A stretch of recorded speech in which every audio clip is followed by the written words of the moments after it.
कल अमित शाह ने पश्चिमी यूपी के जाट नेताओं के साथ बैठक की और उन्हें बीजेपी के साथ एकजुट रहने की अपील की। अखिलेश के चुनावी साझेदार जयंत चौधरी के लिए शाह ने जाट नेताओं से कहा कि उन्होंने गलत घर चुन लिया है।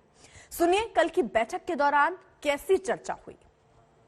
कि हमारा आपका नाता तो 650 साल पुराना है, तो पूरी सभा समाप्त होने के बाद दो लोग रुक गए। उन्होंने बोले भैया 650 साल समझा दो, आपकी पार्टी ही 50 साल से बनी, कैसे 650 साल? आप भी मुगलों से लड़े, हम भी लड़ रहे हैं, ये हमारा नाता है। अब बैठक में जो बात अमित शाह ने की वही बात बीजेपी के जाट नेताओं ने बाहर आकर मीडिया से कही और जयंत चौधरी को बीजेपी के साथ आने का खुला न्योता दे दिया। 2014 से अब तक ऐसे बहुत से मुद्दे आए हैं समाज के कि जब अमित शाह जी के पास गए और उन्होंने हमेशा हमारी बात सुनी है। क्या उन्होंने ये भी कहा, आपने भी कहा कि जयंत चौधरी ने घर जो है गलत चुन लिया है, अब अगली बार देख लेना, बात कर लेना, साथ आ जाए। तो आपको उम्मीद है कि जयंत चुनाव बाद आपके साथ आ जाएंगे?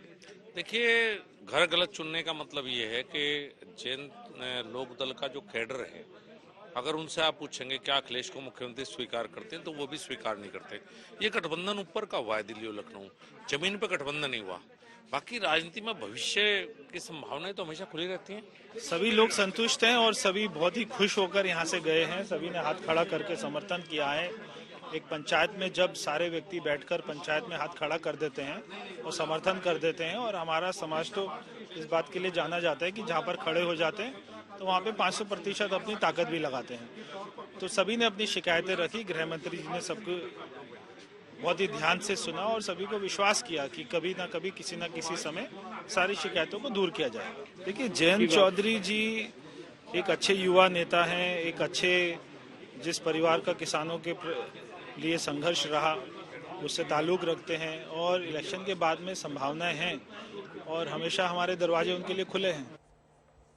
अभिषेक हमारे साथ, हमारे सहयोगी लगातार मौजूद हैं। अभिषेक, देखिए अब वो सारी कोशिशें और वो रणनीति बनाई जा रही है कि किस तरीके से आगे कदम बढ़ाया जाए और कहां किस तरीके से निशाना साधा जाए, ये एक बड़ी कोशिश है और इसीलिए जाट नेताओं के साथ मीटिंग हुई। लेकिन क्या ये माने कि एक खुला ऑफर जो जयंत चौधरी को दिया गया वो तो उन्होंने इनकार कर दिया, लेकिन जो रणनीति अब वो बना रहे हैं उसमें थोड़ा लेट हो गए, देर हो गया।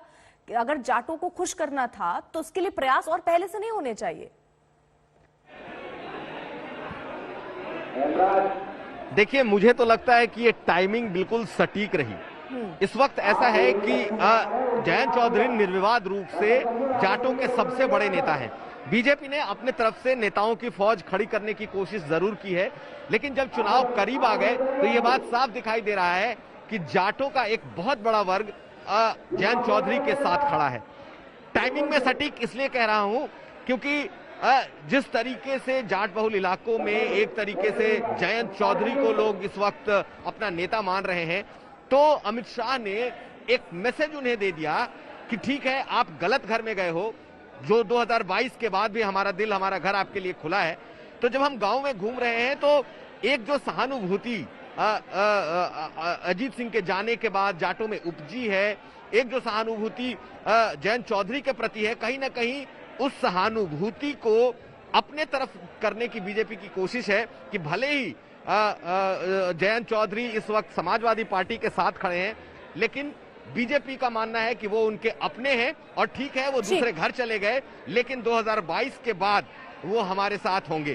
तो मुझे लगता है कि टाइमिंग इस वक्त सटीक है क्योंकि लोहा गर्म है और अब चुनाव होने हैं और जाटों को मनाने, जाटों को पटाने, उन तक मैसेज देने की बड़ी कोशिश है ये।